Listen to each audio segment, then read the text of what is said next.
Magac iyo meeqaam qalaad. Anigoo wata magac iyo aqoonsi dal kale, ayaan markii 3 aad gaaray Itoobiya kadib duulimaad 8 saacadood ahaa sanadihii ugu dambeeyey. 197 Eberka waxaa aqalkiisa nagu casuumay wasiirkii garsoorka ee Itoobiya xilligaas. Dhowr daqiiqo kadib waxaa soo galay gabar gugii 25 aad aan ku qiyaasay oo qori iyo qalab ciidan ku joogta. Intayna salaantay ayay qorigii aabaheed dhabta u saartay, kadibna aqalkii horay u gashay. Waxaa i galay shaki igu badnaa oo ahaa armaa lagu aqoonsaday inaad tahay Soomaali. Kaaga sii darane, sarkaal ka tirsan ciidankii nabad sugidda qarankii Soomaaliyeed oo qorshaha aan ku joogo Addis Ababa dejinteeda iyo diyaarintiisa iska lahaa. Waxaan hubaa haddii in yar la itumo qoortayda dhinac loo saarayo.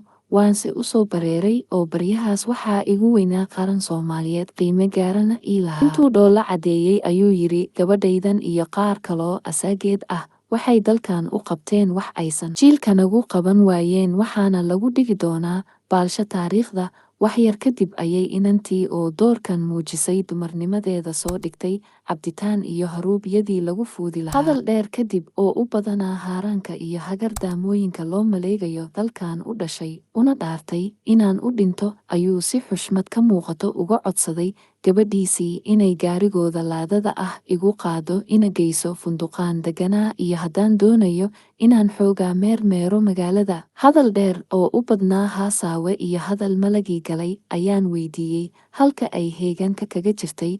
Waxay tiri Jigjiga iyo dhulka ku heeran ayaan xilkeeda difaac hormuudkeeda ku jira, haatana fasax gaaban ayaan ku imid. Waa aniga dabkii hadda dhigay. Anigoo qarsanaya ciilka iyo carada iga buuxda ayaan idhi, ma dagaal ayaad u joogtaan mise difaac keliya? Intay qososhay ayay tiri xamar iyo xeebaheeda, berbera iyo banka diyaaradaha dagaalka ilaa aan taabanno. Waxaan ku dhaaranay inaanan qoriga dhigin, haddaan dhimanana dhasheena ayaa qaadi doonta inta laga xaqiijinayo riyada qaranka Itoobiya. Intaan gabarka gacan beeneed ka saaray ayaan ku idhi, sootii madaxdiina Afirca ku heshiiyeen xadkuu ka tagay gumaystuhu dowlad kasta ha ku nagaato.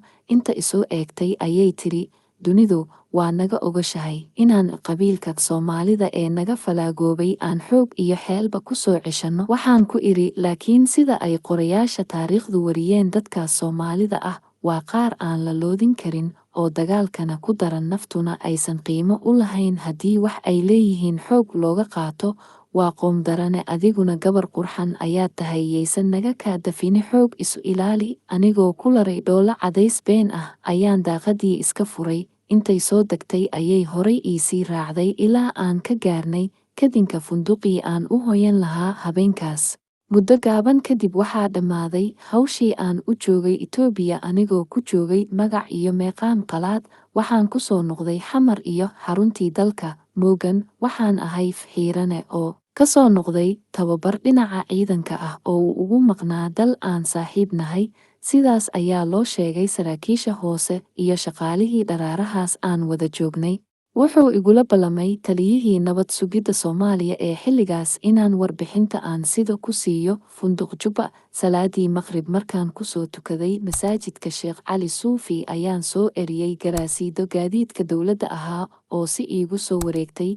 Anigoo isleh waad ka daahday ayay jidka Kolombiya iyo waddada Kismaayo halkay isaga darmaan iiga banjartay. Kadibna intaan dhinaca jidka uga saaray ayaan soo lugeeyey, anigoo neef tuuraya ayaan soo galay Jubba oo aad moodo habeenkaas inay ciid la dambaabayo tahay. Gabar shaqaalaha ka mid ah ayaan weydiiyey xaalka jira caawa. Hebel ayaa aroosaya caawa, waa wiil ina wasiir ah. Dhowr wasiir oo guduhu ka mid ahaa ayay indhahaygu qabteen. Xoogaa kadib ayuu soo galay taliyihii ciidanka nabad sugidda, asagoo si u degdegsan ayaan dhinac shaah ku fuudnay.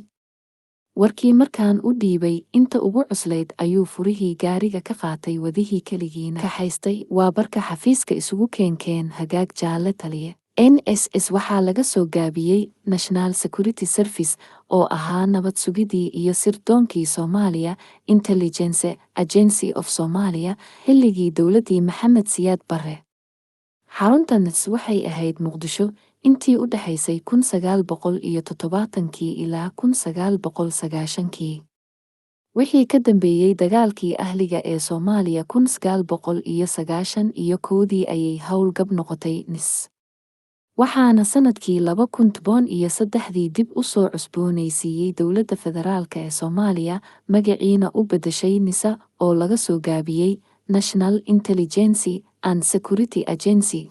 Jaale madaxweyne kacaanku siday ballantu ahayd taliyihii ciidanka nabad sugidda NSS waxaan aroortii isugu nimid xafiiska durba wuxuu ii dhiibay fure gaari iyo tilmaan waxaan u dhaqaaqay dhankii gaariga siduu amarku ahaana waxaan ku rogay furaha daqiiqado kadib waxaa dhanka bidix ka soo galay taliyihii oo caro wejigiisu doorisay wuxuu yidhi inoo dhaqaaji xafiiska sare ee abaanduulaha warsan iyo guddoon ayadood moodo inay colaad naga dhex aloosan tahay ayaan fariinka ku qabtay iridda madaxtooyada salaan sharafeedka ciidanka markaan ka guddoonay ilaaladii filada ayaa nala siiyey tilmaanta inaan galno abaanduulaha ciidanka qalabka sida sareeye guuto Maxamed Siyaad oo uu xafiiska ku weheliyo ka sareeyaha darajo ciidameedkas guuto Maxamed Cali Samatar ayaan ku hor akhriyey warbixintii aan sida xirfadaysan uu aruuriyey waxaa maanta goobta lagu qaatay go'aan ahaa in la dilo 2 sarkaal oo ay laantu hubisay inay 2 wajiilo yihiin dhaawacna gaarsiiyey guud ahaan ummadda Soomaaliyeed iyo in aniga iyo taliye nala siiyo 2 daro ciidan iyo maamuus dheeraad ah.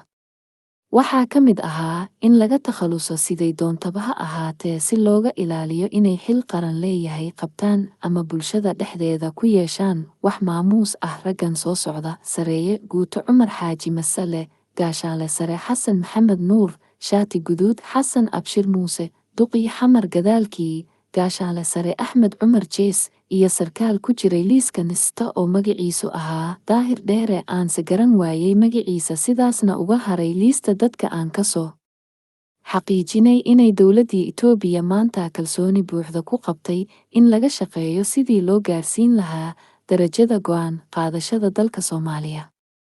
Intii aan huwanaa shaarka shisheeye ee u joogay Itoobiya caawinta garsoorka waxaan hubiyey siday uga warwar iyo cabsi qabtay xilligaas Itoobiya. Dhowr nin oo badankood aakhiro u rawaxay maanta inay isfahmaan saraakiisha kacanka islamarkaana ay wada shaqeeyaan. Wasiirkii cadaaladda ee xilligaas aan joogay Itoobiya wuxuu si cad iigu yidhi ma jecli ragga haatan xukuma Soomaaliya.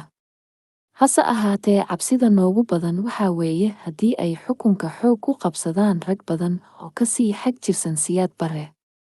Jaale madaxweyne kacaankeena barkaysan waxay ahayd deelqaaf in madaxweynaha meel uu joogo inaad qof kale darajo siiso cabsi iyo waxay ahaydba waxaa la gudboon in taageerada militari ee aan siino kooxaha ku kacsan Itoobiya aan xooggeeda gacanta u geliyo jabhadda Soomaali Galbeed iyo Oromada Tigreegana aan ka dhowrno inay awoodda ciidan gacantooda gasho waxaa hubaal ah haddii aan raacno istaraatiijiyad cad inaan guusha hanan doono dhulalka naga qaman ee ku jira gacanta cadaawahuna ay sahal ku soo noqon doonaan waxaan rajaynayaa inuu kacaanku Soomaali weyn wada xoreeyo. Ninna kuma dhiiran karin intanadii maalintaas fadhiday cabsi awgeed in madaxweynaha hortiisa oo aan anigu ugu darajo hooseeyey in lagu soo bandhigo aragtiyo ku aadan islaaxinta arrimaha gudaha iyo la dagaalanta musuqa iyo qabyaaladda oo dharaarahaas xoog qoorta ugala soo baxday godkii uu kacaanku bilowgii ku riday gaar ahaan waxaa si xoog ah u waday qolooyinka aan ku kala abtirsano anigoo iyo madaxweynaha iyo taliyaha NIST xilligaas. Inkastoo la ii muujinayay inaan qabtay shaqo heer qaran in la idalacsiiyana ay mudankayga ahayd haddana waxaan dareemay in uu jiro shaki layga qabay oo ahaa iimaankayga hantiwadaagii cilmiga ku dhisnaa oo daciif ahaa madaxweyne xigeenka oo haatan nool dadka warka doonana ay weydiin karaan ayaa igu yidhi Jaale ma doonayno inaan qaadano dhaqanka Sacuudiga waxaan isdareen siiyey inuusan ku faraxsanayn salaada aan tukado aan badankeed qarsan jiray. Taliyahaygii ayaan isu soo raacnay xaruntii dhexe ee nabad sugidda oo maalmaha fuulanaysay toogashada dhowr qof oo aan sababtooda anigu lahaa in qoorta laga jaro.